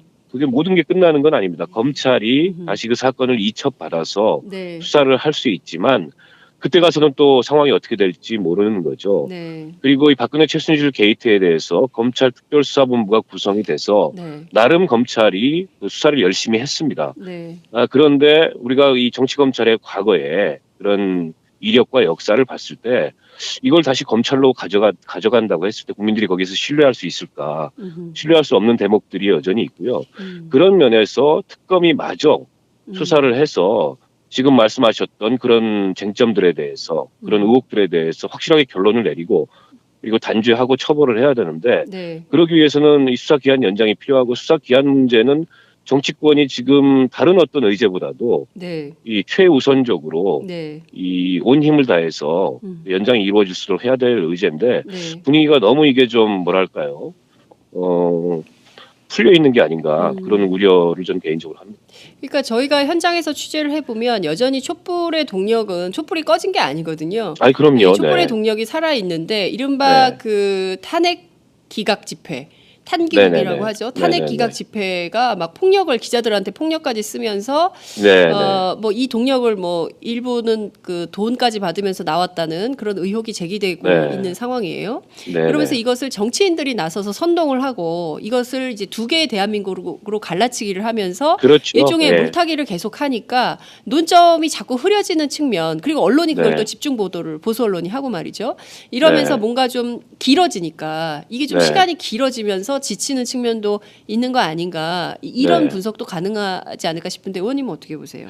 아니 그래서 지금 이 상황을 한편으로는 헌법재판소에 맡겨놓고 네, 한편으로는 특검에 맡겨놓고 네, 또 한편으로는 광장의 시민들한테 맡겨놓고 이 정치권이나 국회가 손 놓고 있어서는 안 된다는 거죠. 네. 어떻게 보면 이 상황에서 가장 주도성을 발휘해서 네, 지금 이 1, 2월에 국회를 활용한 어떤 개혁 입법들을 주도적으로 통과시키고 네, 그리고 헌재에 대해서도 이 국민의 뜻이 민의가 어디에 있는지를 네. 직시해야 된다라는 네. 정치적 압박을 가해야죠. 아니 헌재가 무슨 국민위에 있고 국회의회에 있는 사법기관입니까? 그거 아니지 않습니까? 예. 이 국민의 민의를 받들어서 국회가 정치적으로 결정한 사항, 그것도 압도적 다수로 가결시킨 사항에 대해서 헌재는 절차적으로 검토해서 받아들여야 된다라는 압박을 가하는 게 정상적인 국회고 정상적인 야당의 모습인 거죠. 네. 근데 그런 모습들이 너무 지금 아쉽습니다. 네. 참 지금 답답한 뉴스들이 속보로 계속 전해지고 있는데요. 자유한국당이 상임위원회 네. 전면 보이콧을 검토하고 있다는 소식이 좀 들어와 있습니다. 네. 국회 환노위 차원에서 청문회 실시를 하려고 삼성전자 반도체 공장 노동자 백혈병 피해 문제 그리고 MBC 네네네네. 노동조합 탄압 문제, 이랜드 네. 파크 부당노동 행위 강요 문제 이런 것들에 대해서 국회 환노위가 의결을 하자마자 지금 자유한국당이 환노위 불참 선언하고 보이콧 전체 상임위 다 보이콧한다 이런 주장을 하고 있습니다. 이렇게 되면 어떻게 되는 겁니까? 국회 환노위는요. 네. 야당이 바른당까지 포함해서 3분의 2가 넘습니다. 아하. 그냥 하면 돼요. 그냥 그러거나 빼고, 말거나, 네, 그러거나 말거나 하면 되고. 네. 지금 새누리당이 없다 그래서 국회 운영이 안 되는 게 아닙니다. 그래서 네. 새누리당 뺀다 하더라도 네. 바른정당까지 합치면 압도적 다수가 되지 않습니까? 네, 예. 그 당들이 합의해가지고 진행하면 되는 거죠. 새누리당의 저런 몽리라는 거를 네. 사실 과거에부터 우리가 많이 목격하고 경험을 했는데 네. 새누리당이 아직도 과거에서 취해가지고 깨어나지 못하고 있는 것 같아요. 지금 자신들의 처지가 뭔지를 주제 파악을 못하고 있는 거지, 한마디로.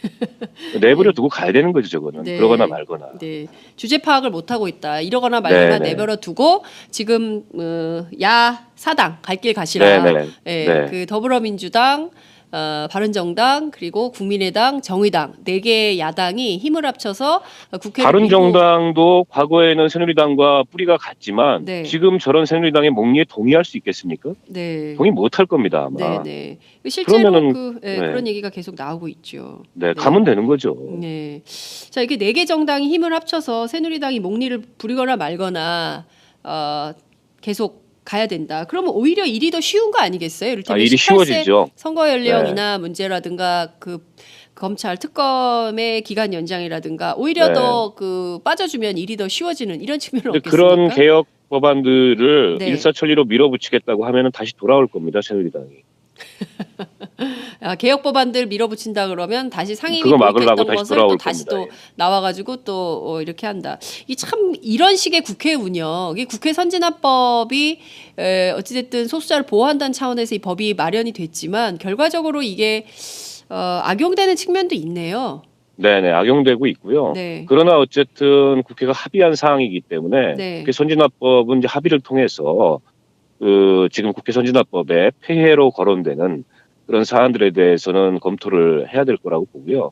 아마 이제 새누리당이 소수가 되면 국회 선진화법 개정을 반대하겠죠. 이전에는 국회 선진화법 직권상정해서 처리해야 된다 이런 입장이었는데. 맞아요. 예. 네.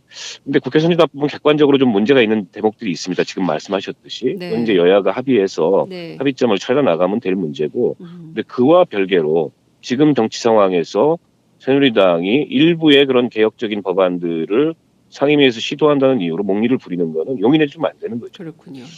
알겠습니다. 자, 지금 오늘 헌법재판소에서 제 12차 변론기일 열고 있는 상황인데요. 어찌됐든 이달 22일까지 변론을 마치고 23일 날 최종 변론을 하게 되면 늦어도 3월 초에는 탄핵 심판에 대한 결정이 내려질 것이다. 이런 전망이 나오고 있습니다. 그런데 이른바 탄핵 기각 집회에서는 보수 정치인들이 나와서 김문수 전 지사를 포함해서 말이죠.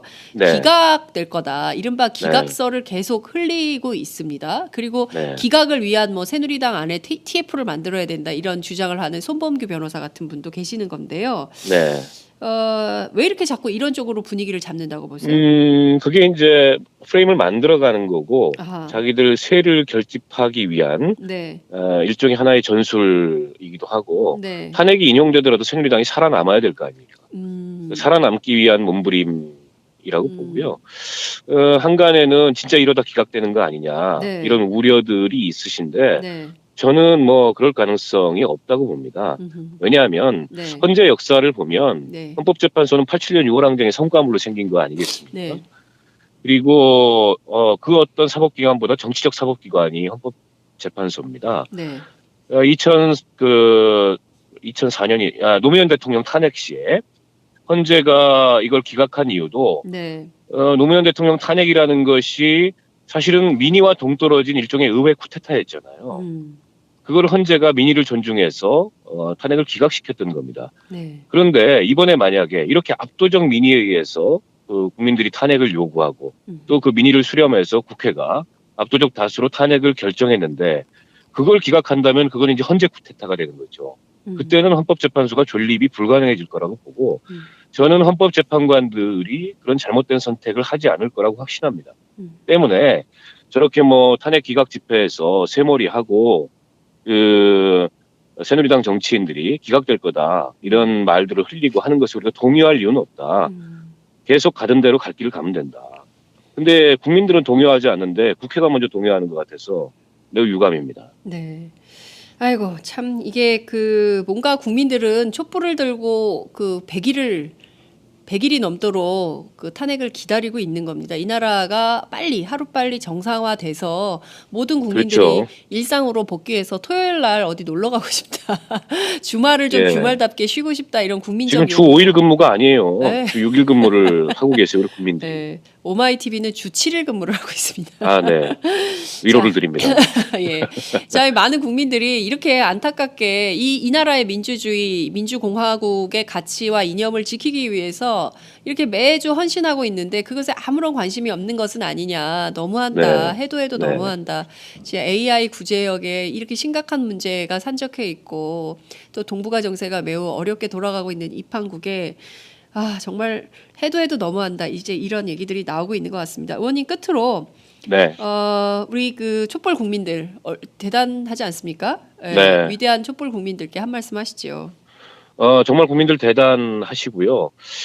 우리가 이번 겨울 굉장히 추웠지 않습니까? 네. 근데 그런 추위에도 불구하고 정말 이 대한민국을 지키기 위해서 또 민주주의를 지키기 위해서 민주공화국의 가치를 지키기 위해서 변함없이 지치지 않고 이렇게 촛불을 들고 계신 것에 정말 감사드리고 또 감동을 받습니다. 저는 국회가 이런 국민의 뜻을 좀 더 무겁게 받아들여서 지금 이 난국을 헤쳐가는데 흔들림 없는 그런 중심적인 역할을 해야 되고요.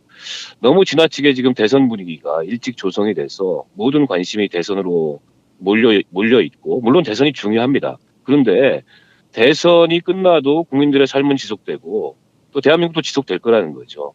훨씬 더 긴 미래를 우리가 준비해야 된다는 측면에서 지나치게 이 선거 국면에만 몰두하는 그런 모습은 좀 지양해야 되지 않을까라는 생각이 들고요. 그리고 저는 탄핵 절대로 기각될 가능성이 없다고 생각합니다. 국민들께서 그런 점에 대해서 동요하지 않으셨으면 좋겠다 이런 말씀도 드리고 싶습니다. 네, 동요하지 마세요. 절대로 탄핵은 기각될 리가 없습니다라는 게 박원석 의원의 말씀 예측이셨습니다. 자, 저희 방송하는 동안 베리타스님께서 야당에 뭔가 불만이 있었는데 뭘까 싶었는데 완전히 핵사이다네요. 이런 말씀을 주셨습니다. 지금 해외에 계신 고맙습니다. 분들께서 많이 시청을 하고 계시는데요. 여러분들의 의견 저희가 일일이 소개해드리지 못한 점 사과를 드립니다. 오늘 말씀 여기까지 듣지요. 고맙습니다. 네, 고맙습니다. 네, 지금까지 박원석 전 정의당 의원과 함께했습니다.